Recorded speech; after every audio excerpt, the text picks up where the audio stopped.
Welcome to the sleepy universe, a quiet place where science dreams and your thoughts can soften into wonder. Tonight, you begin a journey not across stars or oceans, but inward through the folds of your own mind. You'll explore the quiet art of becoming, how your thoughts carve new paths in the brain, how your habits shape your future, and how even the smallest noticing can begin to rewrite your life. This is not a lecture. It's a lullaby of real science. No rush, no effort, just curiosity and rest. Let your breath slow, let your mind drift, and let the story of your becoming begin. You are not fixed. You are not finished. You are rewiring. You are alive, close. Your eyes and listen, not to the room, not to your breath, but to the vast, humming quiet inside your skull, that strange dark sanctuary where your self begins. It feels silent, doesn't it? As if all is still behind the bone. But this silence is not the absence of sound. It is the sound of something deeper, older, always moving, your brain listening to itself. You are drifting now inside that space, weightless, thoughtless, a witness to what your mind usually hides from itself. It's not a cavern or a machine. It's more like a glowing forest, one without leaves or soil, but alive with tiny flashes. Neurons, billions of them, stretch like trees made of light, each branch reaching for another, each whispering in a language that feels like electricity dreaming. The first thing you notice is the movement. It never stops. There's no switch that powers this place on. You were born with it lit, and it will flicker until your final moment. These tiny pulses, the spikes, the rests, the waves of activity, are not just responses to the world. They are the world as you experience it. Sound, sight, taste, memory, fear, laughter, all of it made of these brief flares between cells. And the most remarkable part, this landscape changes itself in response to you. Each time you learn something new, a ripple moves through this neural forest. Each time you hear a word, feel a feeling, trace the edge of a thought, something shifts. Maybe not where you can see it, but in the scaffolding beneath awareness. Circuits rearrange, strengthen, fade. A moment becomes a trace becomes a path walked often enough, becomes a highway of meaning. This is neuroplasticity, the brain's ability to change itself based on experience. It is not a metaphor, it is not philosophy, it is biology. Your neurons physically change their shape and sensitivity based on what you do, think, feel, and remember. You were not stuck with the mind you had yesterday. You were sculpting it, moment by moment. You float deeper now, into the microscopic quiet of the synapse, the tiny gap between one neuron and the next. These spaces are so small you could fit hundreds inside a grain of sand. And yet they are where everything happens. One cell releases chemicals into the gap, another receives them. If it happens again and again, the connection strengthens. If it fades from disuse, the bridge may vanish. Think of it like a path in the woods. Walk it once, and it's barely a trail. Walk it 1,000 times, and it becomes clear, solid, inevitable. This is how thoughts form habits, how memories settle into place, how a sound becomes a word, becomes a feeling, becomes a truth. You are not a static thing. You are a pattern, a shifting, echoing story made of connections and timing and weight. Even now, as you listen to these words, new circuits may be forming.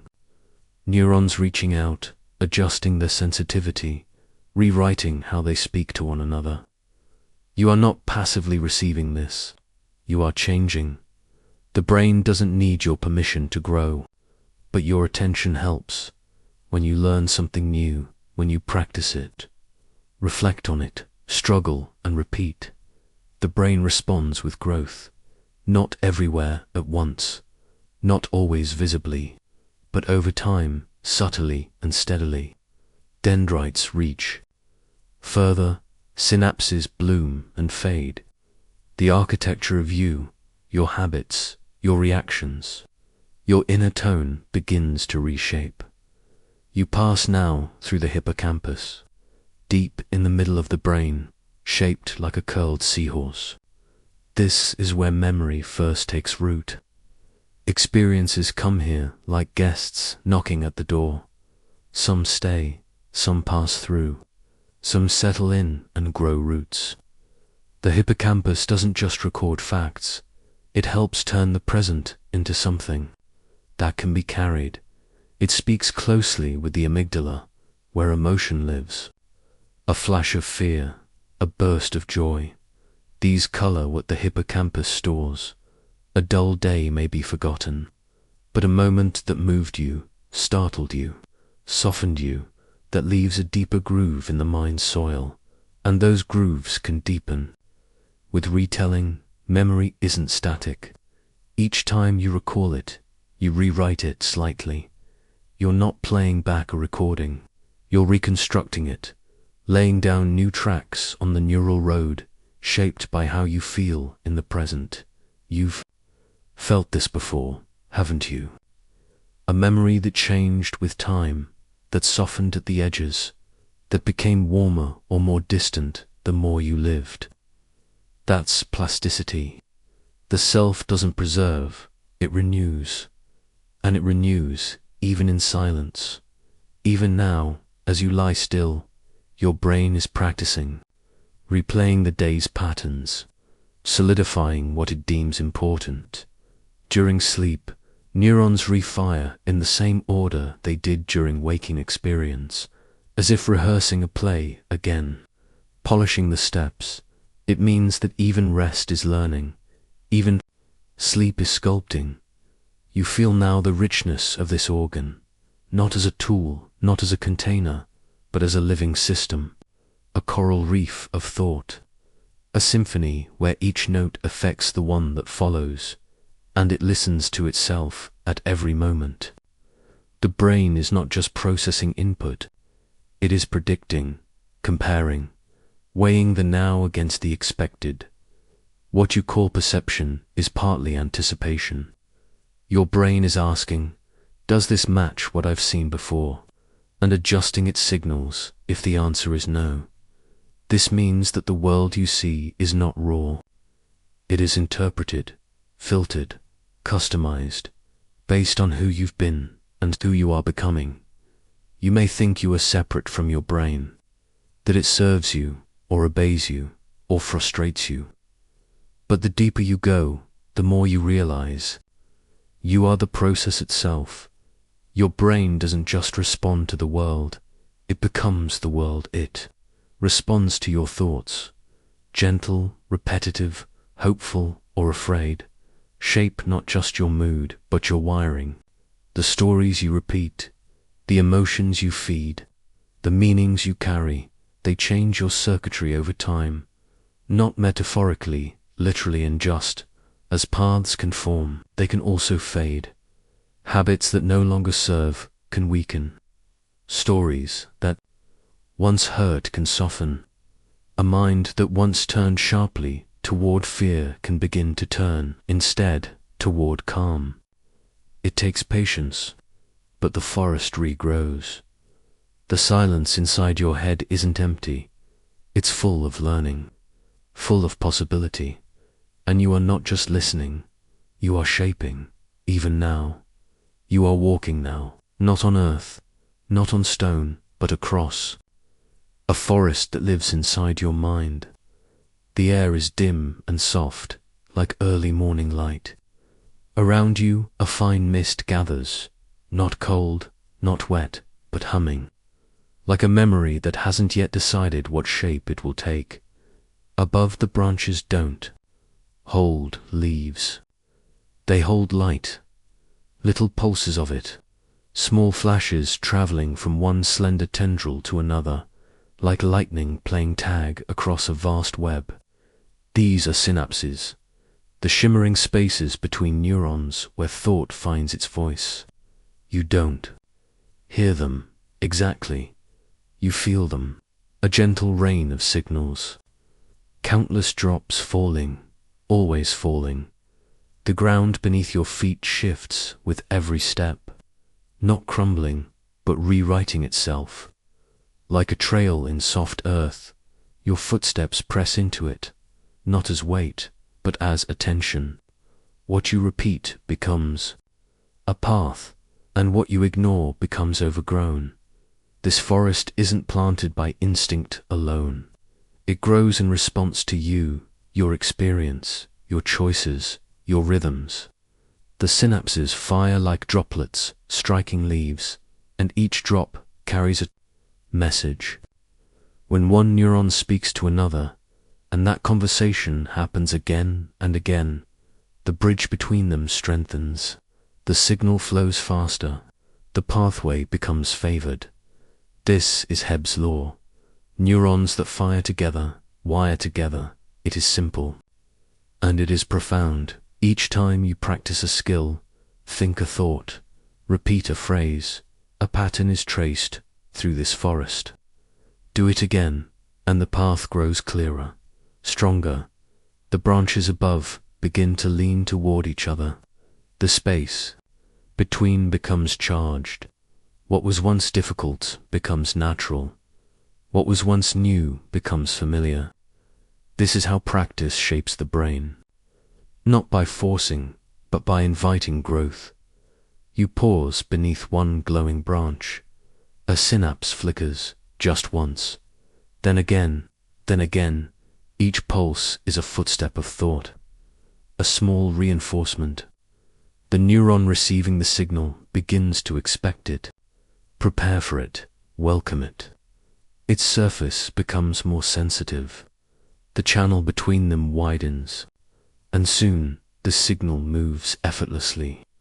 A thought becomes fluid. A habit takes root. The forest shifts.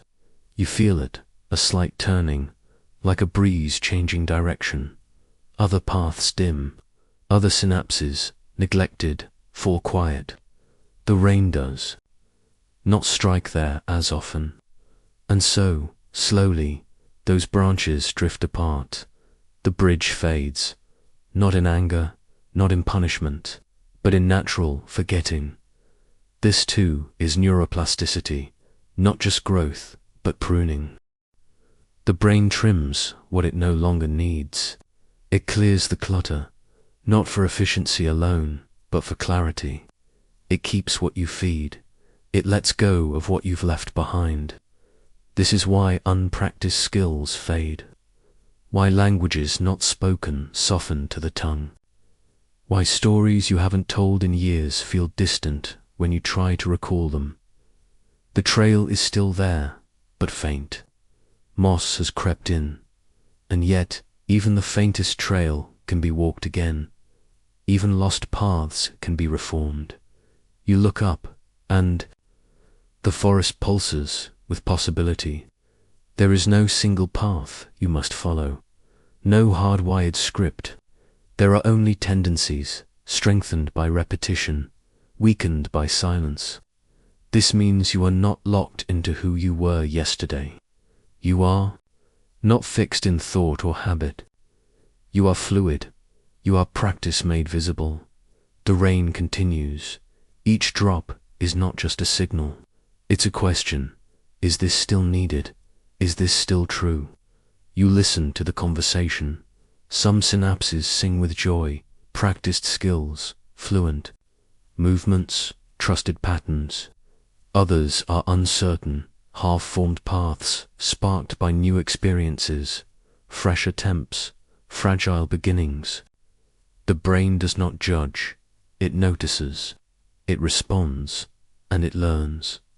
Not all repetition is healthy. The forest grows what you plant. Repeating worry carves grooves just as real as practicing peace. Rumination becomes a trail, too. Fear, rehearsed, becomes easier to summon. So the forest asks, "What do you want to grow here?" You walk past a thicket of tangled branches, clusters of neurons that fire in loops. These are thought loops, habits of mind, automatic responses shaped by the world you've lived in. Some are helpful, some protective. Others once served a purpose, but now feel like echoes, and still they fire until you offer something different. You stop, you breathe, you imagine a new path. That, too, is a signal. It may feel small, but it matters, because change begins in the smallest rewritings: a breath before a reaction, a pause before a word, a shift in perspective. These moments don't shout, they fall like single raindrops. But repeated, they change the landscape. You step now into a clearing. The forest opens above you. You can see the pattern from above, trails of fire branching out, forming loops, and spirals and lattice. This is not chaos. This is architecture. The structure of your thoughts made visible. You begin to see how interconnected it all is, how a memory links to a sensation, how a smell calls forth an emotion, how one word can light up a cascade of ideas. This is how the brain weaves, meaning not by storing information in labeled boxes, but by creating relationships, associations, links. When you remember something, you are not pulling a file. You are reactivating a constellation, and each time you do, that constellation brightens, not just preserving the memory, but reshaping it. The forest listens to you, and it answers with growth. You sit now in the center of the clearing. The rain has softened. The light pulses gently through the branches. You feel how much is happening beneath the surface. Even now, even in rest, the brain is not idle. It consolidates. It rewires. This is why sleep matters. During deep rest, the forest doesn't sleep. It reorganizes. It strengthens what you've practiced. It prunes what you've ignored. It clears space for tomorrow's thoughts. You close your eyes, not to shut out the forest, but to feel it more clearly. You feel the paths you've walked many times, the familiar ways your thoughts unfold, and you feel the new ones, faint but forming. A different choice, a lighter word, a gentler response. Even imagining them strengthens them. Even imagining is practicing. The forest rewards what you attend to, and so you breathe again, not just as a body, but as a gardener of this inner terrain. You are not trapped by your synapses. You are in conversation with them. You rise now. The rain continues, slow and steady. The ground beneath you has changed, subtly, gently. A new trace left by attention. You look back once more at the paths that formed, and the ones still waiting. The brain is not a machine. It is a memory of what it practices, a mirror of what it repeats. A rain-soaked forest, listening always. For who you are becoming, you are no longer walking. You are sitting in a still place inside your mind, a clearing where time softens and light drifts like dust in warm air. The forest of synapses hums far away now, not absent, just quieter. You have arrived somewhere deeper, somewhere more deliberate. Here, things don't shout. They settle. It's where change doesn't rush, but accumulates like sand shaping stone or water smoothing rock. This is where the sculptor lives. You don't see them, not at first, but you feel them, a presence within the folds of your own being. Not a figure with hands, not someone else, but a part of you, an intelligence beneath awareness, a rhythm beneath choice. The sculptor doesn't speak in words. It speaks in pruning, in trimming what you no longer reach for, in letting old habits grow soft, in clearing space for what returns again and again. You begin to sense it. This quiet artist, it doesn't force, it watches, it waits, and when it sees a path no longer walked, a signal no longer needed, it releases it, and in releasing, it makes room. This is the elegance of your brain. It doesn't just add, it subtracts, and in that subtraction, it refines. You lie back now and watch it work. You are not dreaming, and yet everything feels as if it's unfolding inside a memory. The sculptor is patient.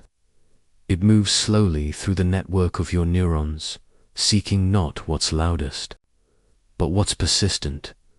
A thought repeated to long, worn, sharp, unkind is weighed, and if it fades, the sculptor carves it away. A habit no longer visited begins to dissolve, not in shame, but in grace.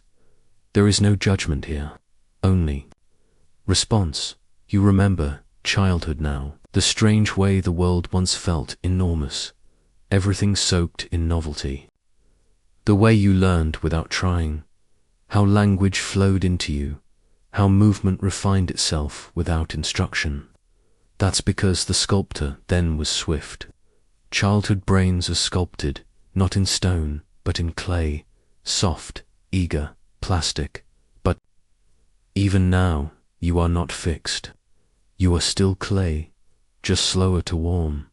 The sculptor is still active, still carving, still clearing. You feel it in the things you've forgotten, names once familiar, habits once daily, stories you no longer tell. They haven't been erased, but the pathways are overgrown. The synaptic branches, once thick with connection, have thinned. And where there is thinning, there is transformation. It is not loss, it is space. Because the sculptor's gift is this. With every letting go, there is room for something new. Not more noise, not more clutter, but a deeper path, a more graceful way of thinking. You watch as the sculptor pauses at one trail in your mind, a well-worn pattern, maybe a self-judgment or fear you used to carry. For a long time, it was active. Then you began to step away from it. You challenged it. You stopped feeding it. And now the branches are retreating. The signal weakens. The forest forgets, and the forgetting is a kindness. Because just as plasticity strengthens what you practice, it softens what you neglect. There's relief in that. You don't have to fight every thought. You only have to stop rehearsing it. Stop offering it stage time. The sculptor will do the rest. Now, you see how much of your inner world is made not by building alone, but by reshaping. A sculptor doesn't add stone. They remove what doesn't belong. Your mind does the same. What remains is more you, not the version made by accident, but the one shaped by attention. And this, too, happens even when you're not looking. The sculptor works during sleep, when the day's noise has quieted. It reviews what you return to, what you let go of. It does not need effort, only honesty. It remembers what you repeated. It trusts what you chose not to return to. And you, floating now in this place of gentle remapping, realize you are not the same person you were a year ago, not even yesterday. You've let go of thoughts without knowing. You've practiced new ones without praise. And over time, they've become part of your terrain. The sculptor smiles, though you still cannot see them. You ask, softly, why does forgetting hurt sometimes? And the answer arrives not as words, but as warmth, because sometimes what fades carried meaning, a place, a name, a version of love. But the sculptor does not remove what matters, only what can no longer grow. And even then, the shape of what once was leaves a gentle echo, a hollow in the stone that lets in light. You walk now through the gallery of your old selves, not to grieve them, but to notice what they gave you. Each era of you carved something into the whole, even the painful versions, the unfinished chapters, the selves you outgrew. They left their curves and contours behind, making you more spacious, more able to hold complexity. You are not a statue. You are a living sculpture still, being shaped, still being softened, still being refined. The sculptor inside you does not stop, because the world does not stop. And with every new day, you meet it with new wiring, new probabilities, new ways to feel and see and move through what happens. This is the opposite of being broken. This is adaptability. This is why healing is possible, why growth never ends. Even if the pain felt deep, even if it carved something sharp into your being, time and care have softened the edge. Plasticity does not forget what happened, but it loosens its grip. It teaches the mind how to hold things differently. You walk now to the edge of the clearing. The sculptor stands beside you, still silent, and now you understand. They were never separate. They are you, the part of you that notices, that slowly, without panic or pressure, adjusts the contours of your life. The part that lets go without force, the part that makes room. You breathe once more, not to change anything, but to feel how much has already changed. Inside you, the forest continues to grow, not wild, but wise. The paths you walk each day are leaving their trace. The thoughts you nurture are shaping the whole. The words you speak to yourself are laying down lines. You don't need to rush. You don't need to push. You are already becoming, and the sculptor is always with you, gentle, deliberate, and endlessly patient. You step softly now into a garden that is neither in the past nor the present, yet holds the weight of both. This place lives inside you, not behind you like a road already walked, but below and around like soil. It is not a vault, not a filing cabinet or an archive. Memory, you begin to understand, is alive. It breathes, it grows. It sheds leaves and blossoms anew. And you, the one who remembers, are also the one who rewrites. The path that brought you here was not paved and fixed. It is loose stone, shifting slightly each time you look back, realigning itself to the gaze. This is the paradox of memory. You think of it as retrieval, as pulling something out of a hidden drawer, polished and unchanged. But it is not that. Memory is reconstruction. Each act of remembering is also an act of reshaping. You do not replay, you rebuild. You do not simply recall the past. You re-experience it through the wiring of the present. And in doing so, you alter it. You move now through the hippocampus, that coiled structure deep within the brain, cradled in its curves like a curled seed waiting to sprout. This is where new memories take root. It does not record in ink, but in patterns, pulses of neurons, clusters of association. What happened is not stored word for word, moment by moment. Instead, the hippocampus encodes the rhythm of the event, where you were, how you felt, what it meant. These impressions are then carried outward into the cortex, where they wait, not as pictures, but as potential. Like seeds in a field, some remain dormant, some take hold.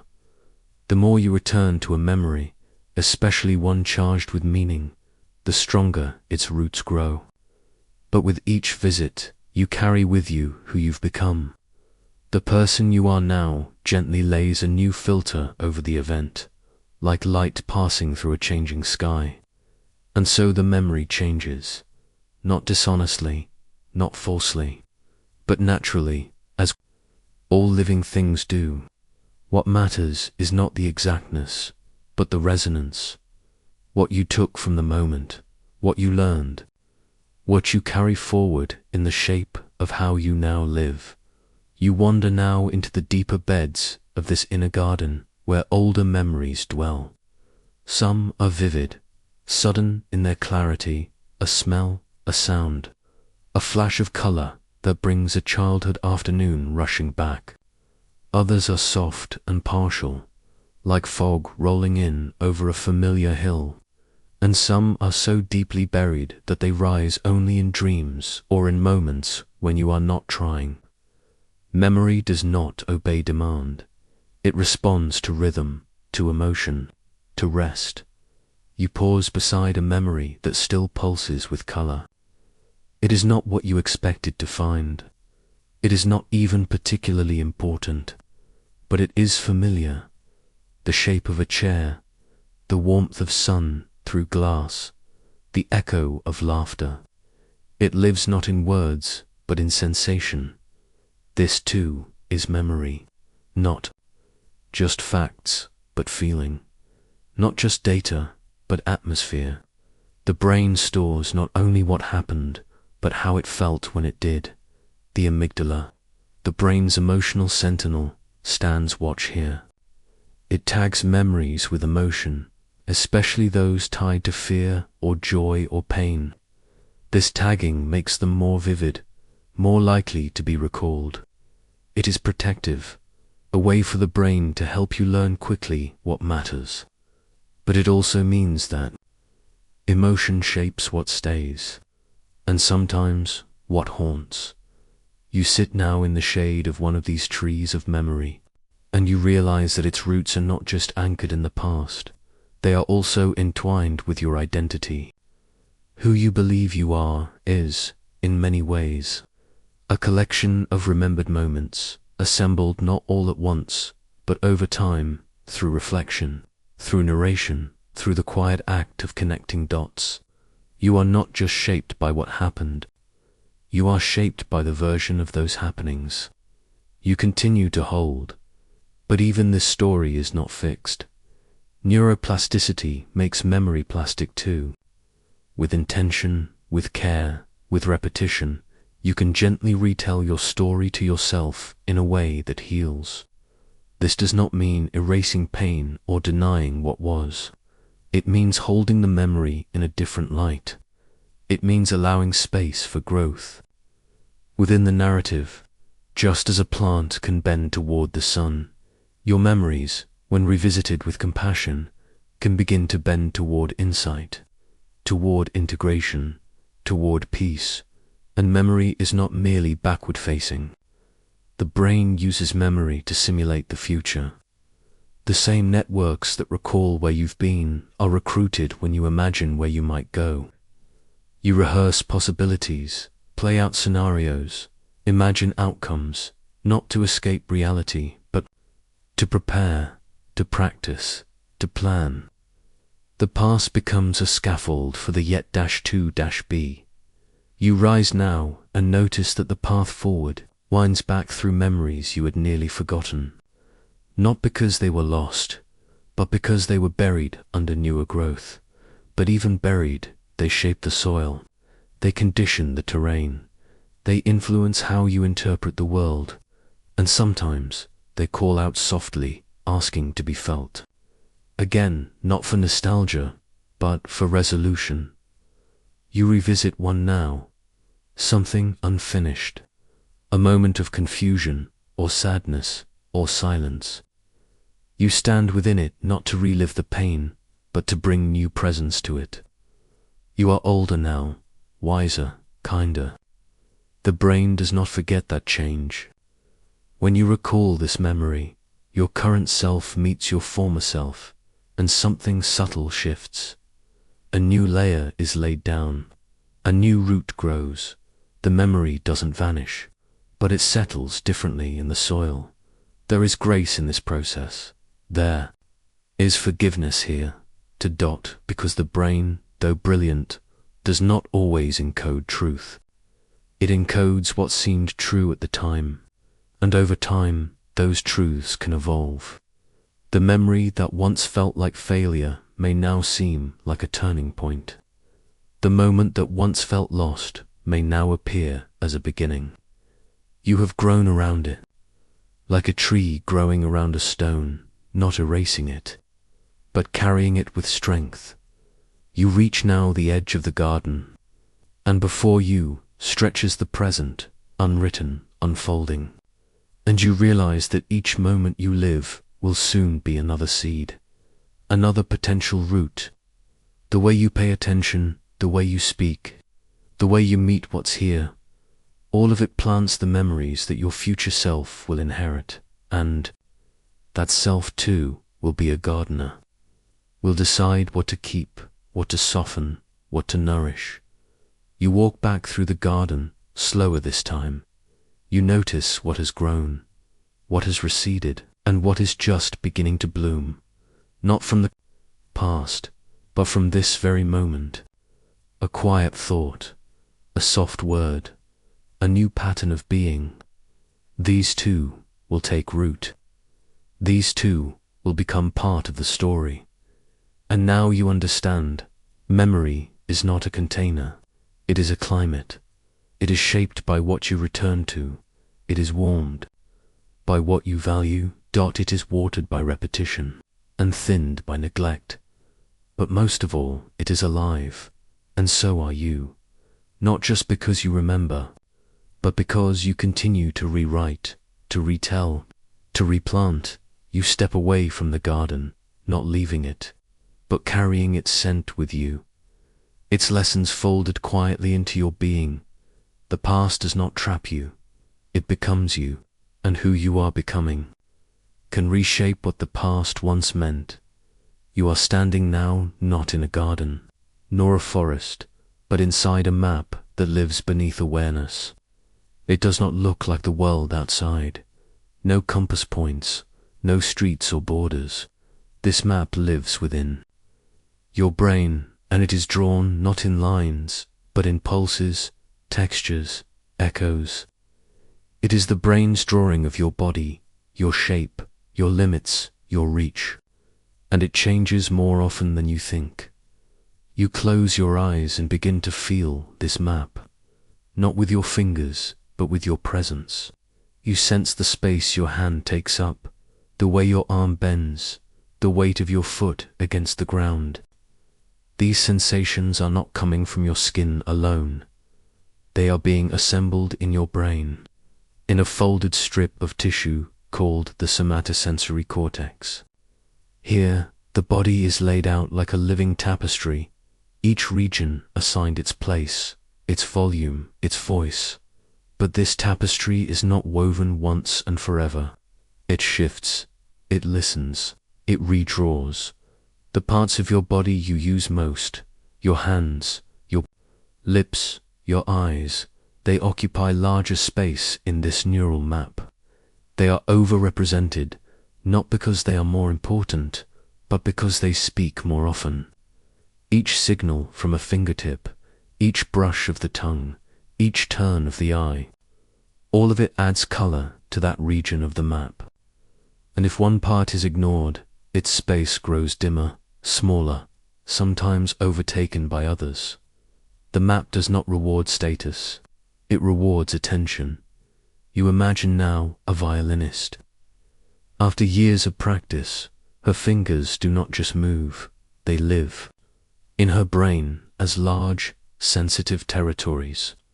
The sensory map of her hand has expanded. Her brain has redrawn her to match her craft. And the same happens with dancers, pianists, painters, athletes, anyone who engages their body with focused repetition. The map grows where it is walked, but this truth runs deeper. Even injury redraws. If a limb is lost, the map does not go blank. The surrounding areas expand into the silence. Sometimes the ghost of the lost part remains, felt vivid, aching. Phantom limbs. The map remembers what the body can no longer send, and the line between body and self begins to blur. Because you are not just your physical body. You are your felt sense of it. You are the moving boundaries of sensation and motion and memory that your brain weaves together each moment. A shape not fixed by skin, but by awareness. Now walk further into this landscape.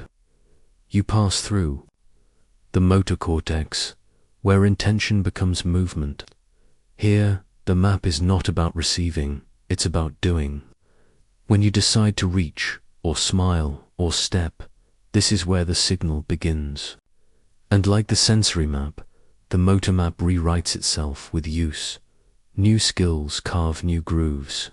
Rehearsal deepens those grooves. And with time, the unfamiliar becomes fluent.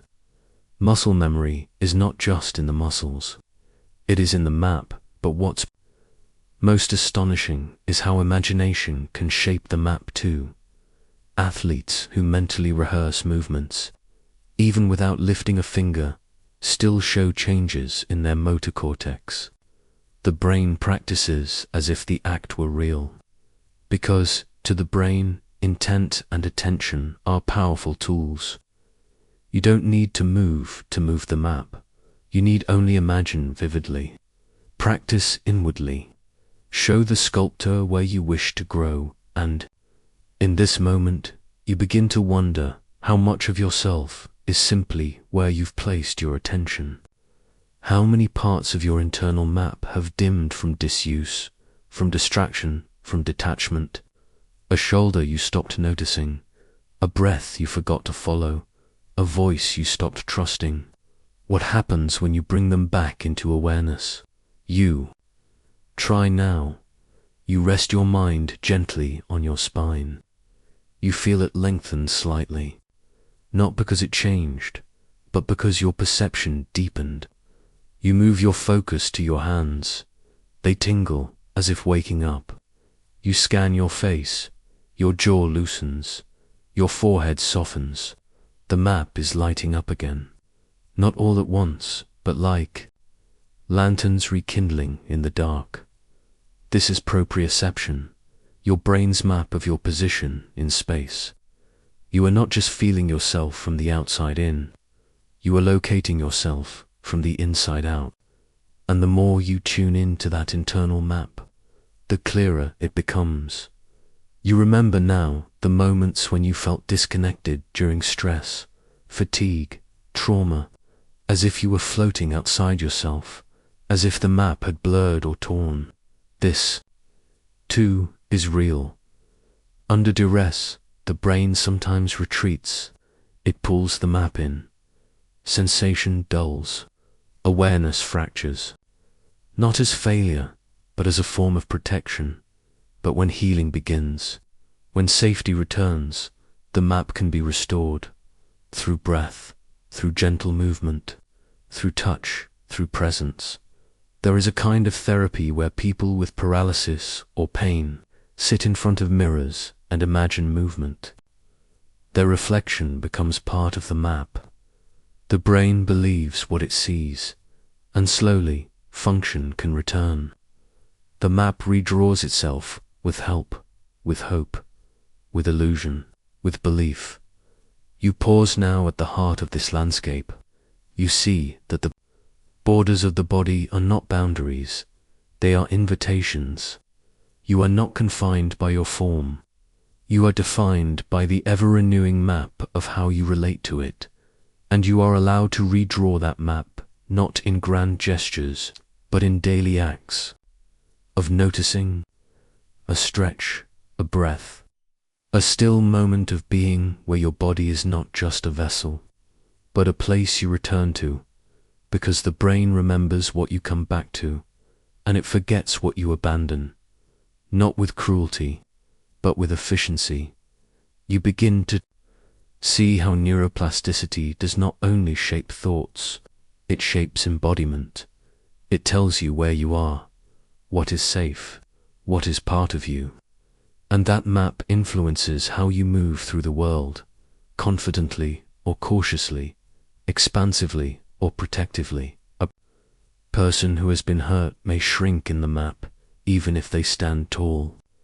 A person who has healed may shine beyond their outline, and the act of drawing that map again, of reclaiming your internal territory, is an act of quiet power. It says, I belong here, this body is mine, this place is known. You take one last look at this living map, a shifting, glowing landscape that is both you and within you, and you marvel that such plasticity exists, that you are not stuck with the boundaries you once inherited, that even the most faded lines can be drawn again. You are never just the shape the world sees. You are the shape your brain allows you to feel, and that shape is being redrawn right now by presence, by sensation, by care. You step quietly onward, and the map flows with you. There is a silence that feels empty, and then there is a silence filled with presence. You are sitting now inside the second kind, not alone, but beside someone. You feel them before words arrive, not with your skin, but with something more diffuse, a vibration, a subtle warmth. It is the feeling of being felt, and it begins, not in the mind, but in the space between minds, where awareness reaches across the air like breath touching breath. You are not born into solitude. From your first breath, your brain begins mapping not just your body, but the faces, voices, and rhythms around you. An infant, held close, does not know language, but knows cadence, knows tone, knows whether the eyes that meet theirs are soft or sharp. Before memory, before thought, your brain began syncing with others. That is how you learned what love felt like, what danger felt like, what attention meant. These early echoes carved deep channels. The way your caregivers mirrored you, soothed you, startled you, matched your emotions became part of the neural pathways your brain relies on even now. And those patterns did not stop in childhood. They continue endlessly adjusting. Every time you meet another person, because brains are not sealed, they are resonant. You walk now into a space that feels invisible but real, the social field. You feel it when someone looks at you with kindness, when a stranger's mood seems to leak into your chest, when a friend laughs and your mouth lifts without choosing. This is not coincidence. It is biology. It is how brains echo within your own brain, nestled behind the forehead and scattered throughout motor and sensory areas are mirror neurons, cells that fire not only when you act, but when you see someone else act. When you watch a hand reach, or a mouth smile, or eyes tear up, your brain lights up as if it were happening to you. You do not just observe, you simulate. You feel into their experience without needing to try. This is the architecture of empathy. But empathy is not only about action, it is about emotion. The same circuits that light up when you are in pain can also light when you witness someone in pain. Your brain borrows their perspective. It says, I recognize this. I've felt this too. And without conscious thought, you begin to understand them, not by logic, but by resonance. This is what makes connection healing. When you are truly seen, not just with eyes but with mirrored experience, something softens in your nervous system. The map of your body responds. Tension releases. A breath deepens. The feeling of being separate eases. And that ease, repeated over time, rewires the brain. Relationships are not just emotional, they are plastic. When you spend time with someone, regularly, especially in states of safety or joy, Your brain adapts to them. Their voice becomes familiar. Their patterns become predictable. Their presence becomes a part of your landscape. And when they are gone, you feel not just the absence, but the shift in neural rhythm, because brains that connect deeply begin to regulate one another. You co-regulate a dance of nervous systems, tuning to each other like instruments in an orchestra. When one person is anxious and the other calm, the signals meet. They adjust. They balance. This happens not through reasoning, but through tone of voice, breath, proximity, eye contact. And it is as real as any medicine. You sit now beside a friend, a partner, a loved one. You are not speaking. You are simply present. And yet, beneath the quiet, your brains are busy. Electrical patterns sync. Pupils dilate in rhythm. Heartbeats shift. Tiny shifts in facial muscles are picked up and mirrored in return. This is what it means to attune, to share space in such a way that both maps adapt, slowly, safely, invisibly. And this is not limited to comfort. When you learn together, when you struggle beside each other, when you solve problems in tandem, your brains also rewire. Social learning is not an optional bonus. It is built into your biology. You learn better when accompanied. You retain more when the lesson carries emotional weight. The brain stores not just facts, but the feeling of learning them, who you were with, how they looked at you, whether you felt supported or shamed. This is why teachers matter, why mentors shaped lives, not only through information, but through the emotional context they provide. Encouragement becomes circuitry, so does judgment. And over time, the echoes become internal. You begin to speak to yourself the way others once spoke to you. Their voices become threads in your self-narration.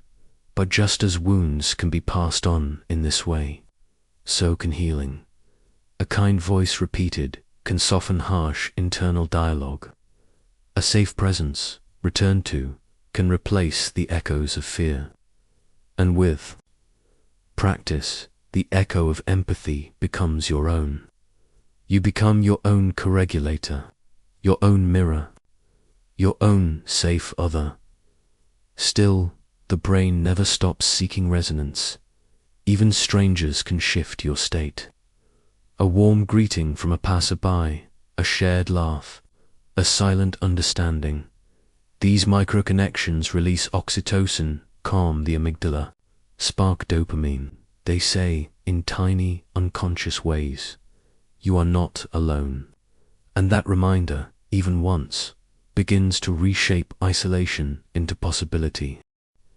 You walk now through the corridors of a memory, one where someone saw you fully, maybe for the first time. The memory might be small, a touch on the shoulder, a glance across a quiet room, but your body remembers, your nervous system stored it, because recognition, true recognition, is rare, and when it arrives, it etches itself in.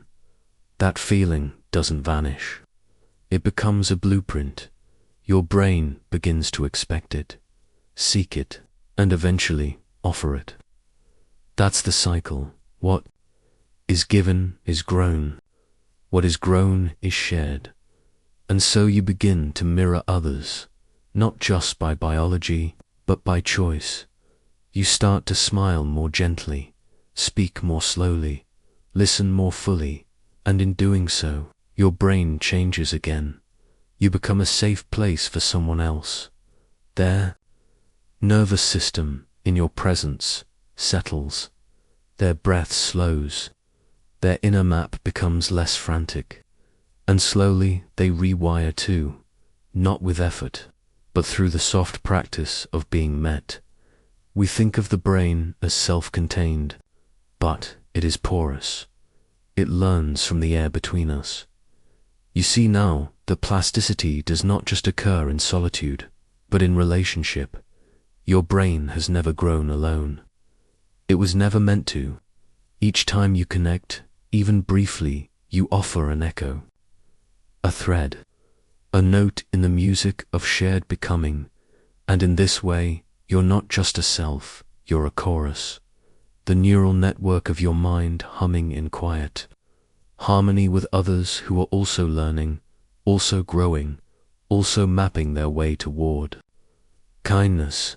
You sit still once more and feel the room around you, not for its objects, but for its presence. Maybe someone is near, maybe not, but their echo lives in you.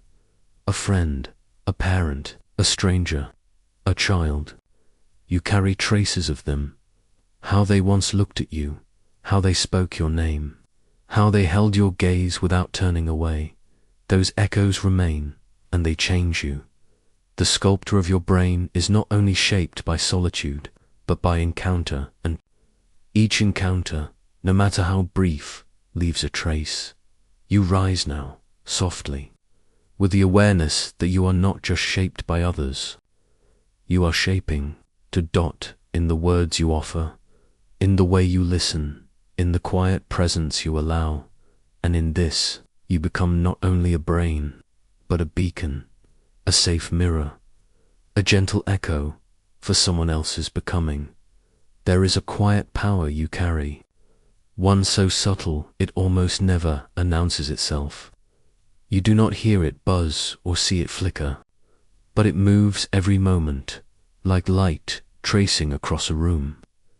It is your attention, not what you think, not what you know, but what you notice. The simple, living presence of where your awareness chooses to rest. And now, in the calm stillness of this chapter, you are beginning to feel its shape. You are no longer scattered. You are here at first. Attention feels passive, like the light from a candle simply illuminating what happens to fall within its glow. But as you watch more closely, you begin to realize attention is not just receiving, it is selecting, choosing, narrowing the vast field of possible experience down to what you are willing to behold. You could look anywhere, but you don't. You are looking here. That choice changes everything, because where attention goes, the brain listens. Where attention stays, the brain reshapes. This is one of the most gentle and most profound truths of Neuroplasticity. Your brain does not wire itself based on everything. It wires itself based on what you pay attention to, what you return to, dwell upon, rehearse. The neurons that fire together do not just fire. They strengthen their connection. They deepen their communication. And eventually, that pathway becomes more efficient, more automatic, more likely to fire again. You were not just observing reality. You were sculpting your perception of it, and in turn, sculpting your own mind. Imagine now that attention is a beam of soft light in a vast, dark gallery. The brain is the space filled with forms, memories, sensations, thoughts, beliefs, but the only parts that awaken, that come into detail, are those the light falls upon. Your focus gives them life. Your focus makes them matter. You move the light now to a memory, and it begins to stir. You shift it to your breath, and suddenly the chest rises in greater detail. You shine it onto a thought, kind or unkind, and it grows louder. Attention is not just illumination, it is activation, and what you activate, you reinforce. This is why mindfulness practices, the simple, ancient act of noticing, are so powerful. Not because they demand something new, but because they redirect the sculptor. Instead of letting attention wander, pulled by habit or fear, you place it gently where you choose. On the inhale, on the present, on a sensation, however small, and slowly, the brain begins to reflect that pattern. New connections form, old reactions soften. A calmness enters, not because the world is different, but because your light has changed its angle. You pause now and consider the days when attention feels stolen, hijacked by noise, devices, endless flickers of novelty. The world now offers so many things to look at, but asks so little of your gaze. It fragments your focus into flashes, and the brain, ever plastic, adapts. It learns to flicker too, to skim, to skim, to skim, to forget what deep attention ever felt like, but you can return. Attention is not lost. It is simply trained, and you can train it again. You begin with something small, a leaf, a sound, the warmth of your hand against your skin. You don't grab it, you sit with it. You let your awareness rest, like snow falling gently in one spot. At first, the mind resists. It leaps, it chatters, it demands something louder. But with practice, the light steadies, and where it steadies, the sculptor works. You imagine now a violinist practicing the same phrase over and over, attention narrowing to the subtle curve of tone. Each repetition is not just motor memory. It is a beam of focus carving grooves into the brain.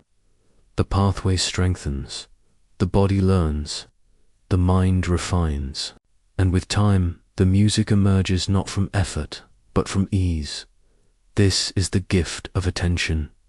It transforms repetition into refinement. You do not need to force brilliance. You need to stay, and what you stay with will change. Even pain, when held with awareness, begins to shift. Studies show that attention changes the way we process discomfort. When we avoid it, the fear circuits flare. But when we turn toward it with curiosity, with compassion, the experience softens. Pain becomes sensation, emotion becomes energy. Awareness becomes a bomb. The same is true of emotion. When sadness arises and you meet it with presence, you prevent the cycle of suppression. You allow the brain to feel, name, integrate, and that integration rewires not only the experience, but your resilience in future moments.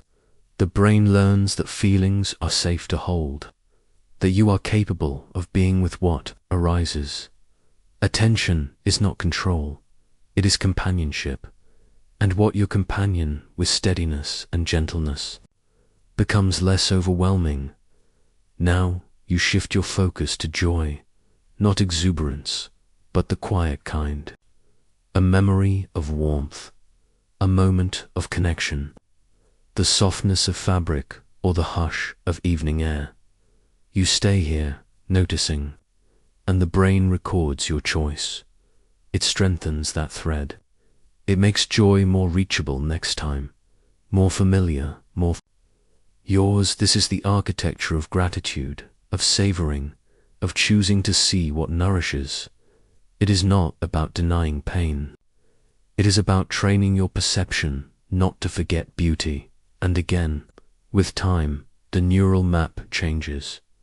You walk now through the fields of your own awareness, and you begin to see tracks, some well-worn habits of attention carved over years. Anxious checking, self-judgment, old loops of thought. Others, newer kindness, breath, patience, all of them shaped by where your light has landed most often. The brain is a landscape sculpted by the winds of focus, and every day you are whether you pause beside a belief, one that once felt fixed. I'm not enough. I always fail. No one understands me. You have thought it many times, and the brain, in its efficiency, has reinforced it, not because it is true, but because it has been rehearsed. The belief is not a fact. It is a path, and now you do not fight the belief. You shift your light. You choose to shine attention on something different, a new thought, a deeper truth, a possibility, and in doing so, you weaken the old path. You strengthen the new. The brain begins to rewire, not in a day, but in time. This is neuroplasticity in motion. Attention is the sculpting light. It makes some branches grow thick, others recede. It tells the mind, this matters. And the mind, always listening, always learning, follows the cue. You sit still now in the quiet of your own presence. You watch the light within you gently sweep across sensation, breath, pulse, silence. You feel how even now, in this stillness, you are shaping the brain with softness, with choice, with care. You are not just a thinker of thoughts. You are a director of focus, and what you focus on becomes part of your structure. This is not pressure. This is power. This is possibility. You breathe again, slower now, and feel how the mind rests more easily. The light is steadier. The sculptor is listening. The path ahead may be uncertain, but the path within is now more illuminated, and that is enough. There is a place in your mind where nothing has happened, yet everything is possible. A place where no movement occurs, yet muscles remember. Where no voice is heard, yet conversations unfold. You do not need to lift a hand or take a step to arrive there. You need only close your eyes and imagine. And as you do, a quiet truth begins to unfold. The brain does not always distinguish between what is real and what is vividly imagined.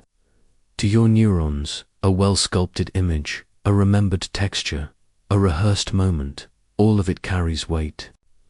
All of it leaves a mark. This is the hidden power of imagination. It is not escape. It is rehearsal. It is preparation. It is wiring. You rest now in stillness. You picture lifting your hand, just gently, just once. You feel the invisible motion. Form in your mind the shape of it, the effort, the rhythm. You are not moving, and yet motor circuits awaken. Muscles prime themselves. The motor cortex begins to pulse, not as strongly as with real movement, but with enough clarity to begin shaping a pattern. The brain whispers, "Ah, this again," and that whisper, repeated, becomes a groove. This is how athletes train in silence, how musicians rehearse without sound. They walk the steps in their minds. They see the notes. They feel the breath, and the brain, ever faithful, records it, imagining. Movement activates the same regions as real motion. It strengthens pathways, builds efficiency. And when the time comes to act, the foot to leap, the bow to draw, the fingers to glide, the map is already in place, but it doesn't end with action. Emotion follows the same principle. When you imagine a joyful moment, truly feel it, hear it, inhabit it, the brain releases traces of the same neurotransmitters as if it were happening now. Dopamine flickers, oxytocin flows, the heart lifts. This is not illusion. This is the nervous system responding to presence, even when that presence exists only inside. You turn now to a memory, something soft, a childhood evening, the sound of a loved one's voice, the smell of sun-warmed fabric or trees after rain. As you rest in that scene, your brain does not merely observe. It reactivates the sensory areas involved. Your auditory cortex lights with remembered tone. Your olfactory centers hum with ghosted scent. The map reawakens, because the past is not stored like a library of files. It is reassembled like music, played anew, and imagination is the musician. The same is true of the future. When you imagine a coming moment, a conversation, a goal, a possibility, your brain begins to simulate it, and with each rehearsal, the mind becomes more familiar with the terrain. Anxiety eases, clarity grows. You begin to move not blindly, but with a trace already laid. This is how visualization becomes more than wishful thinking. It becomes neural priming. When you imagine yourself succeeding, calmly, clearly, with detail, your brain rehearses the steps, anticipates the challenges, prepares solutions. You are not fooling yourself. You are training. You are wiring, and that wiring changes how you show up. But imagination is not always kind. It can also rehearse fear. It can loop worst-case scenarios. It can paint pictures of rejection, failure, danger, and the brain, unable to easily tell the difference, responds. Cortisol rises, muscles tense, attention narrows. You live inside a future that hasn't happened, yet your body behaves as if it has. This is why awareness matters, because the images you allow, the futures you envision, the memories you feed, they shape your internal weather. You are not at the mercy of imagination. You are its artist, and with gentle practice, you can choose your palette. You now imagine a path through the woods. Each step is vivid. You feel the crunch of leaves, the soft shift of light, the scent of pine. Though you are still, your mind walks, and the brain records the walk, not as fantasy, but as experience. Brain scans reveal that visualizing navigation activates the hippocampus, the brain's memory, and spatial mapmaker, imagination becomes geography, and the map begins to draw itself. This is the secret power of daydreaming. Not aimless wandering, but creative weaving. The mind rearranging pieces of the world into new possibilities. What could be, what might unfold, what you wish to build. And in doing so, the brain forms new associations, fresh connections between areas that may not often speak. Creativity, then, is not a gift. It is a dialogue between the known and the imagined. You think now of stories, the ones you've read, the ones you've told yourself. Every story, even fiction, carves into your brain. It offers models of emotion, ethics, consequence. When you imagine a character's journey, you simulate their feelings. Their triumph becomes your rise in dopamine. Their loss, a mirrored sadness. Mirror neurons fire. Empathy deepens, and the neural networks of compassion expand. So when someone says it's just your imagination, you can smile gently. There is no just about it. Imagination is a biological force. It builds bridges, it trains the heart. It rehearses resilience, and it can heal. Mental imagery has been used in physical recovery. Patients who cannot move still imagine movement, and their motor systems strengthen. Cancer patients visualize immune responses. Trauma survivors rebuild safe scenarios in the mind to counterbalance memory. These are not fantasies. They are practices. They are neuroplastic rituals, and they change the wiring beneath the skin. But, like any tool, imagination requires care. It reflects your patterns. It amplifies what you return to. If you constantly imagine yourself failing, hurting, being judged, the brain will learn that script. It will begin to expect it, believe it, prepare for it. And if you gently imagine success, connection, peace, the brain will lean toward that shape too. The neurons are listening. They do not demand proof. They respond to repetition. You begin now to imagine yourself calmly rising tomorrow. You see your movements slow and steady. You see yourself speaking kindly, breathing evenly, stepping lightly. You don't need this vision to be perfect. You just need it to be felt. The body softens, The mind nods. The map adjusts. This is not control, this is invitation. And the brain accepts, because the imagined and the remembered share more overlap than the world once believed. Functional MRI scans show near identical brain activity between seeing something and imagining it, between hearing a song and remembering its tune, between performing an action and visualizing each gesture. The border between the real and imagined is softer than it seems. And in that softness, you are powerful. You carry the tools of change within you. You do not need to wait for circumstances to shape you. You can begin shaping from within, and so, before sleep, you imagine a quiet morning. You rehearse kindness. You picture strength. You recall safety.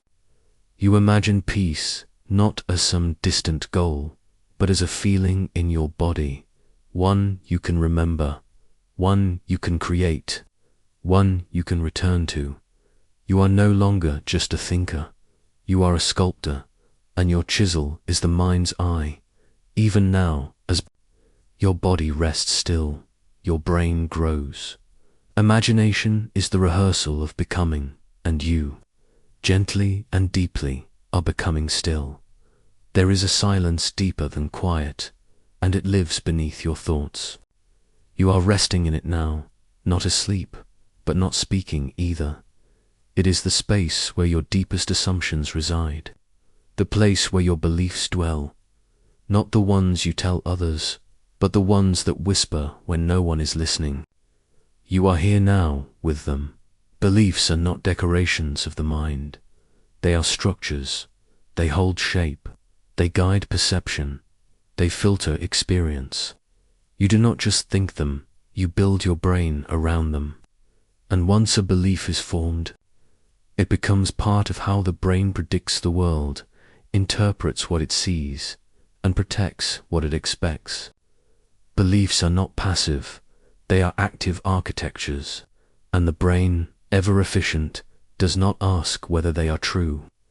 It asks whether they are familiar. You breathe now, slowly, and begin to notice what you've long carried. Perhaps a belief that you're not enough, that love must be earned, that failure is shame, that success must hurt. Perhaps a belief that you are strong, or safe, or meant to heal. Whatever the belief, the brain does not wait for proof to reinforce it. It builds pathways. It strengthens repetition. It lights up the circuits you use most. This is neuroplasticity again, not in skill or movement, but in identity. The beliefs you repeat are not just ideas. They become grooves in the mind, like water carving stone. And every time you think them, feel them, act from them, the groove deepens. The path becomes smoother. It becomes easier to walk, until it feels inevitable, until it feels like truth. But belief is not truth. Belief is practice, and what has been practiced can be changed. You imagine now the shape of a belief, maybe one that no longer serves you. It is not loud, it is not cruel. It is simply there, like a shadow following your movements. You try something new, and it whispers, "Are you sure?" You feel joy, and it warns, "Don't trust this." You move forward, and it reminds, "You failed before." These thoughts do not arise because the brain is against you. They arise because the brain is trying to protect you using the only tools it knows. The brain's job is not to make you happy, it is to keep you safe. And if a belief once helped you survive, even if only emotionally, it is stored, preserved, strengthened. The brain does not forget what seemed necessary. But safety is not the same as truth, and survival is not the same as flourishing. You sit quietly now and ask, "What do I believe about myself?" Not out loud, just softly, inwardly. The answer may come as a sentence or an image.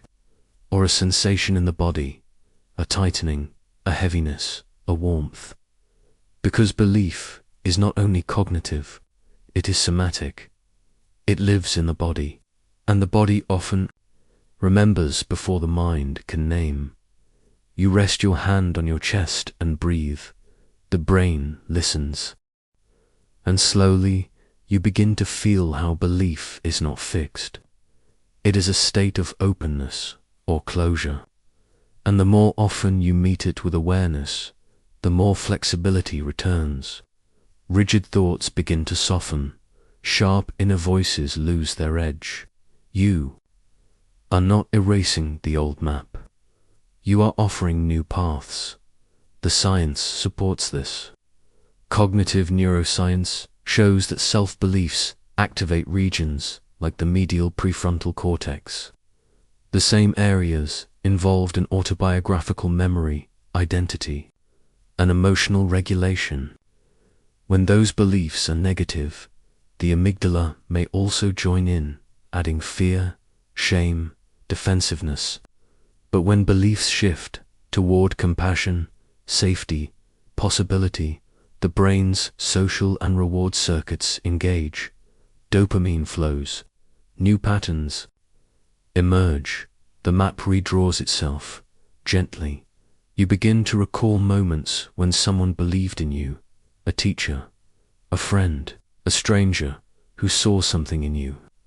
Their belief became a mirror, reflecting not what you thought, but what you could be. And over time, if that reflection was repeated, your brain integrated it. You began to believe too. This is the quiet miracle of neuroplasticity in relationship. Someone else's belief in you can become your own, and it works both ways. When you believe in someone truly, quietly, without needing to fix or push, their brain receives it. Mirror neurons echo. Emotional circuits stabilize. Identity begins to stretch toward that offered vision. You are not changing them. You are offering light. And the brain, like a plant, grows toward light. You now imagine offering that belief to yourself, not in loud affirmations, not in forced positivity, just a gentle whisper. I am allowed to grow. I am allowed to change. I am not finished. These thoughts may feel foreign. The old beliefs may argue, but the sculptor is listening. And if you return patiently, consistently, the old grooves begin to fade. New ones take shape. This is not easy, but it is real, and it is enough to begin. You recall now how beliefs shape perception. Two people can experience the same moment and interpret it differently, not because they saw something different, but because their brains predicted something different. Belief is a lens, and when you change the lens, the world changes to your brain filters information to match your internal map. It highlights what aligns with your belief and quietly discards what doesn't. This is called confirmation bias, not a flaw, but a function. The brain seeks coherence. It wants the inside and the outside to match. But this means that when you change your belief, you begin to see new things, possibilities that were always there, but hidden, glimpses of ease, invitations to joy, echoes of kindness. You begin to imagine now a new belief, not one you must force, but one you're curious about. Something like, I am worth resting. I am allowed to begin again. I am safe to be seen. The words feel soft, not sharp. They don't push. They invite. You say them inwardly, and the brain stirs. Neural circuits, tentative at first, begin to respond. It will take time. It always does. But with every return, the belief deepens, and your sense of self reshapes. You now feel the weight of old beliefs beginning to lift. Not gone, but lighter. You do not need to destroy them. You only need to stop feeding them. Attention, once withdrawn, allows the grooves to fade, and presence, once redirected, carves new paths. You are not at war with your mind, you are reintroducing it to truth, the truth that you are not fixed, not broken, not behind, but becoming. The brain, after all, does not cling to identity for the sake of ego. It clings for stability. And when new stability is offered through repetition, through kindness, through safe connection, it will choose growth. Again and again. You rest now, quietly, with a simple thought. What if I believed something kinder? And in that question, the brain awakens. The sculptor lifts its hand, and a new shape begins. The mind has rhythms, and you can feel them. They move like wind, tracing the same path through a canyon, again and again. They are not loud, and they do not always arrive as full thoughts. Sometimes they begin as moods, familiar tones of mind, sensations like weather in the body. But beneath them lies a loop, a pattern repeating in neural silence. Tonight you listen for those loops, not to fear them, but to understand them, not to stop them, but to notice their shape. A neural loop begins the way a story does. Something happens, and the brain responds. A sound, a face, a feeling in the stomach. The brain records the connection. If it matters, it repeats. If it repeats, it strengthens, and with time, it becomes a default, a reflex, a groove that guides the next thought and the next. The brain is not lazy, it is efficient. When a pattern has served you, whether to protect you, comfort you, warn you, the brain keeps it. It places that loop near the surface, ready, fast, familiar. That's how habits form. Not just in action, but in perception. You don't just develop habits of doing. You develop habits of seeing, of reacting, of believing. Some loops are helpful. You feel tired, and you reach for rest. You feel joy, and you breathe more deeply. You feel threat, and you scan, carefully, wisely. These are feedbacks, loops that close themselves gently. But some loops become tangled. You feel a pang of shame, and the mind begins its old routine. You always fail. You never learn. Why did you think you could change? The same phrases arrive. The same chemicals release. Cortisol, tightness. The same story repeats, even when the world around you has changed. Because the loop has been rehearsed. You do not choose most of your loops. You inherit them from experience, from family, from culture, from language itself. And that's where the stories begin. Stories are loops made of meaning. You tell them to explain, to remember, to connect. This is what I went through. This is who I am. This is how people are. The stories may begin as reflections, but over time, they become scripts. And the brain, ever faithful, matches your biology to those scripts. It adjusts chemistry, perception, and behavior to keep the story coherent. And so, the story begins to live you. But stories are not prisons. They are choices, repeated, and even long-told stories can be told differently.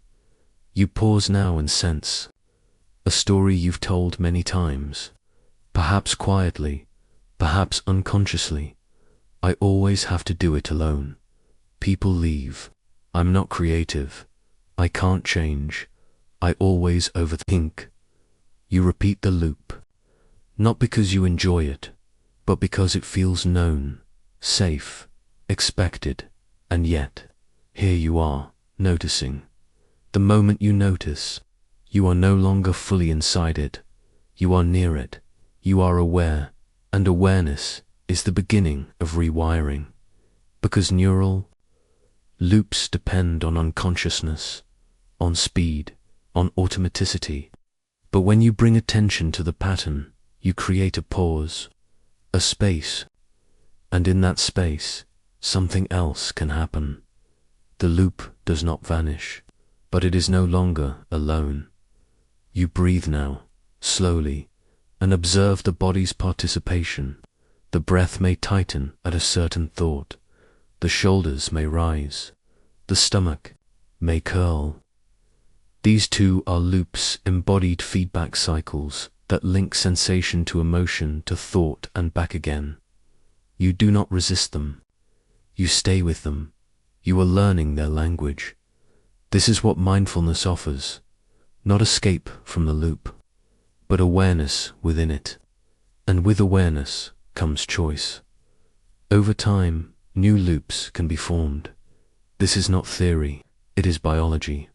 Studies of neuroplasticity show that the brain remains changeable even in adulthood, that with repetition, intention, and gentle interruption of old patterns, new synaptic paths emerge, cortical real estate shifts, circuits reroute, behaviors follow, and identity slowly, patiently reshapes.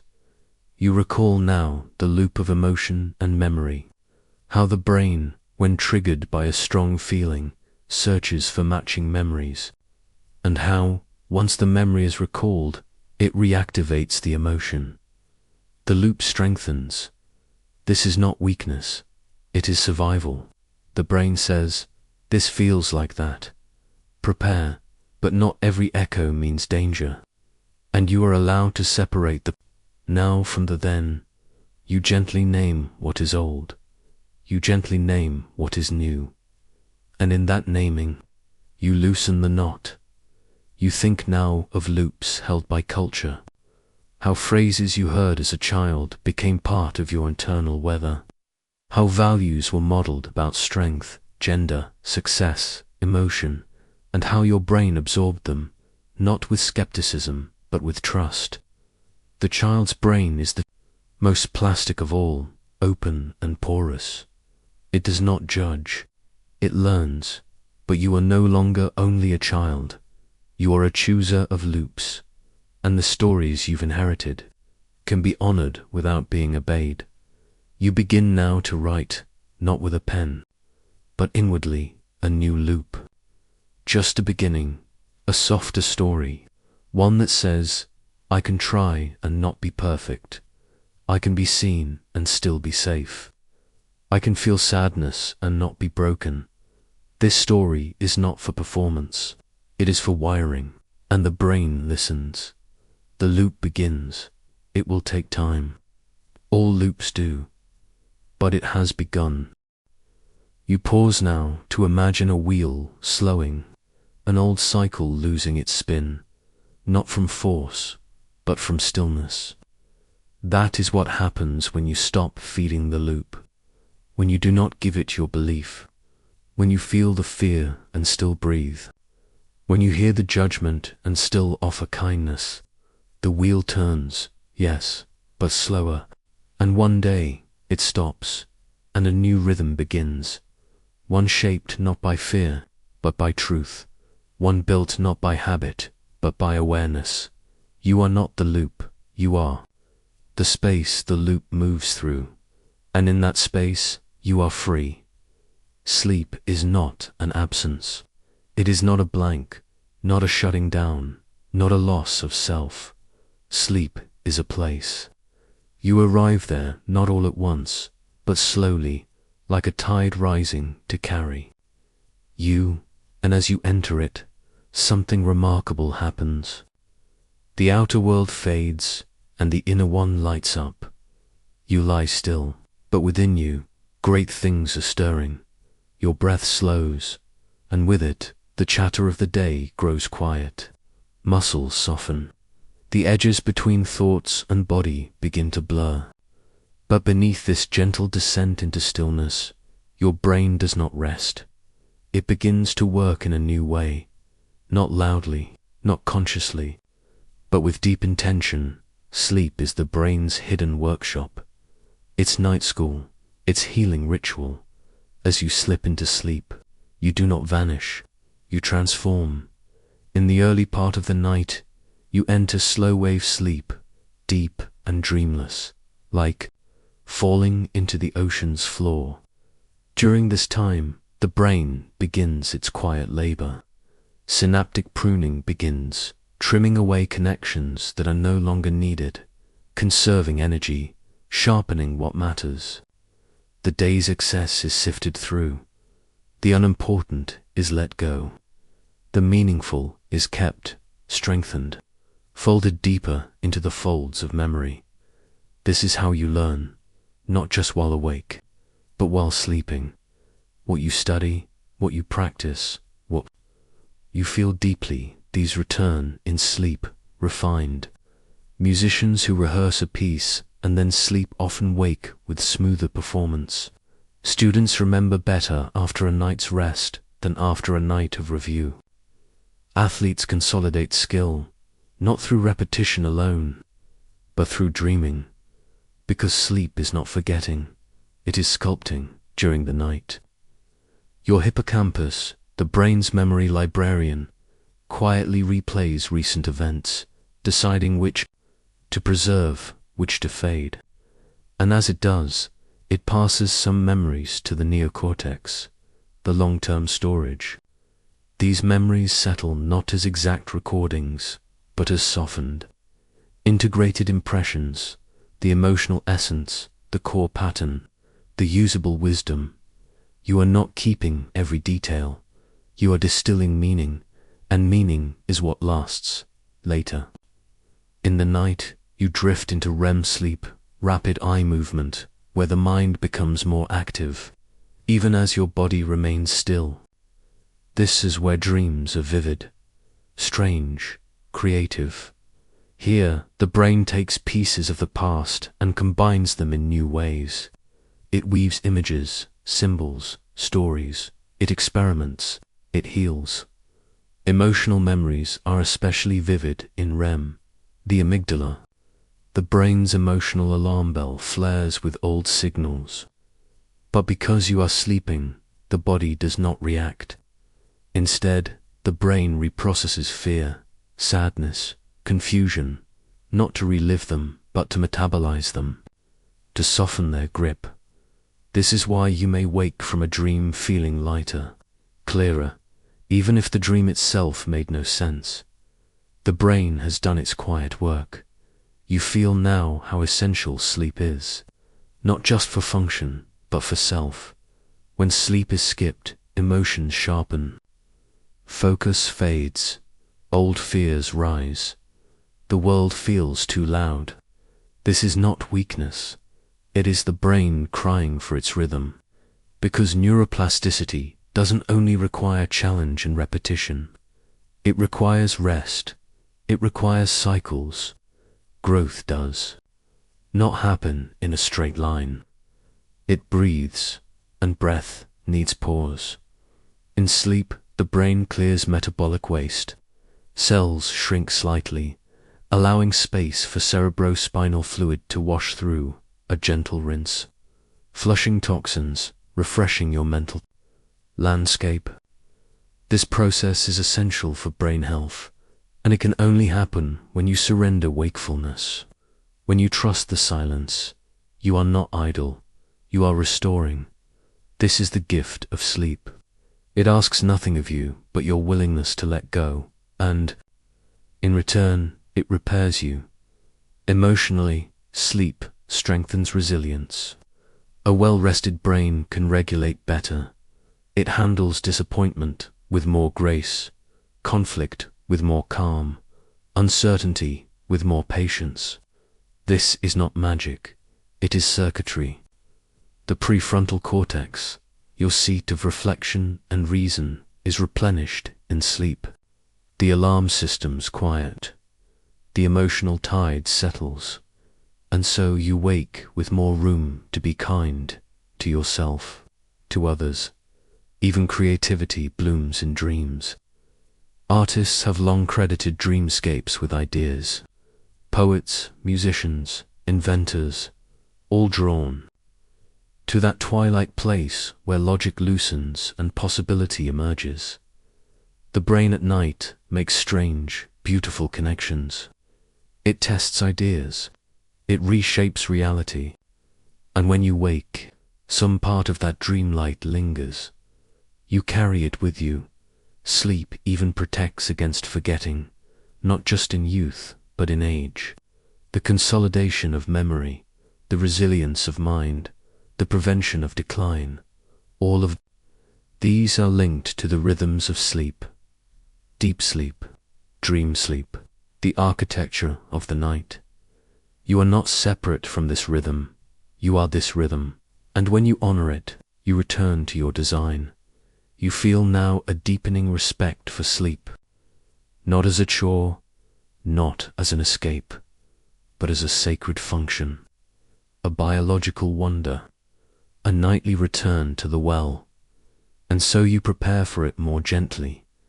You dim the lights, you soften the noise, you quiet the mind not with pressure, but with presence. You let the body speak its weariness. You let the breath guide you in, and as you surrender, the sculptor wakes. You may never fully know what the brain is doing while you sleep, not all the ways it heals, prunes, strengthens, dissolves, imagines. But you don't need to know. You need only to allow, to trust that something deeper than thought is always learning, always becoming, even in rest, especially in rest. You close your eyes now, not to leave the world, but to return to another world, within a place of dark stars and soft edges, of rewiring and remembering. Sleep is not silence. It is the night's soft lesson, and the brain is listening. You sit still, yet nothing about you is still. Beneath your skin, rivers of signal flow. Behind your eyes, unseen hands rearrange their patterns. The world around you may appear unchanged, but within, a quiet becoming continues. This is the great secret of your brain. It is never finished. You are never finished. Each day you live, each thought you hold, each sensation you meet, all of it leaves a trace, not always in ways you notice. Sometimes the change is a whisper, sometimes a shift in how a memory feels, or how long you linger before reacting. But the change is there. The brain listens to repetition, to attention, to the stories you let echo. Neuroplasticity is not a phase of childhood or recovery. It is the language of life. It speaks in every cell, every dendrite, every quiet synaptic gap. No matter your age, the brain retains the power to adapt, not because it's perfect, but because it's alive. The sculptor never sets down its tools. It merely works in subtler ways. Some changes are obvious: learning a new skill, recovering from injury, forming new habits. But others are soft, internal, the kind that unfold slowly. The way you now meet discomfort with breath instead of bracing, the way you pause before judging, the way you gently release an old thought, even without replacing it. This, too, is becoming. Not all rewiring begins with intention. Sometimes the world offers the invitation: a loss, a move, a relationship, a season. Change arrives. You resist it, or you lean toward it. But either way, the brain must respond. It reshapes itself to hold the new truth. And yet, even in change, you remain yourself, not because your wiring stays the same, but because yourself is the one doing the shaping. Identity is not a structure, it is a process. And you are not a fixed noun, but a moving verb. You begin to see that becoming is not a destination. It is the shape of being, and the brain knows this. It is always experimenting. Even when you are not trying to grow, it is tuning, checking, adapting. This is how you've survived. This is how you've loved. This is how you've healed. Not always quickly, not always visibly, but always. In some small way, you imagine now the landscape of your brain, not as a map, but as a field. Each step you take leaves a path. Some paths deepen, others fade. And every day you are offered the same question: which path will I walk again? Not from force, from choice. And over time, the answer becomes the terrain. You may not control what enters your life, but you can shape how it moves through you. This shaping is the essence of neuroplasticity. It is not about being better. It is about becoming truer, more attuned, more aware, more able to meet yourself where you are. You think now of the times you returned to an old thought, not out of habit, but from awareness. You held it in your hands. You asked, "Does this still serve me?" And sometimes the answer was yes. Sometimes no. But every time you changed, not because the thought changed, but because your relationship to it did that too. Is rewiring. Even letting go is an act of becoming. You remember now that your brain is shaped not just by what you do, but by how you feel while doing it. Emotion is a teacher. It marks the moment. When you feel awe, the brain opens. When you feel safe, it learns more deeply. When you feel seen, it connects more quickly. These moments are not side effects. They are the soil in which plasticity grows. You reflect on the role of love in shaping your brain, the way connection, empathy, laughter, even shared silence, build bridges inside you. These are not poetic metaphors. They are structural truths. Oxytocin, serotonin, dopamine, all moving, all lighting up circuits that once felt dim. Being loved is not a luxury. It is a neurological resource, and loving others rewires you too. It softens the circuits of judgment, strengthens compassion, reinforces joy. You do not only become in solitude, you become in relationship, in reflection, in resonance, and this, too, continues. You may wonder now, does the brain ever reach its final form? A place of arrival, completion, stillness?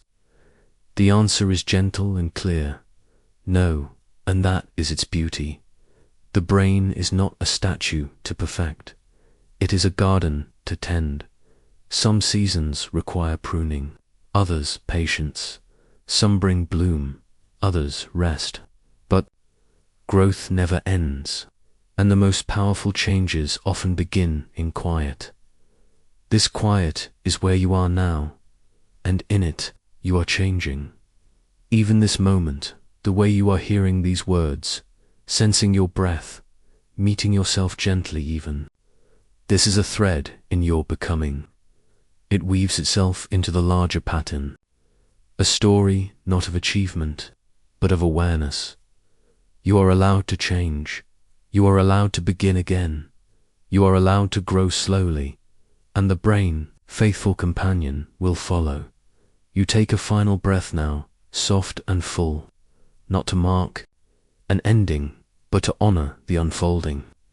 You know now that you are not the same as you were at the beginning of this journey, and you know you will not be the same tomorrow. This is not a loss. It is a quiet miracle, because nothing that is alive stays still, and you, gently, gloriously, are alive. You have wandered through the folds of your own mind, not with haste, but with wonder. You've met the sculptor inside you, the one who shapes thought into form, memory into wisdom, breath into change. You've seen how the brain listens, not only to what you say, but to what you feel, repeat, imagine, and believe. And now you know your story is not carved in stone. It is written in light, in loops, in waves. Each day, each thought, each act of noticing is a rewrite, subtle but real. So you rest now, not finished, but becoming. And somewhere deep within you, the brain listens and begins again.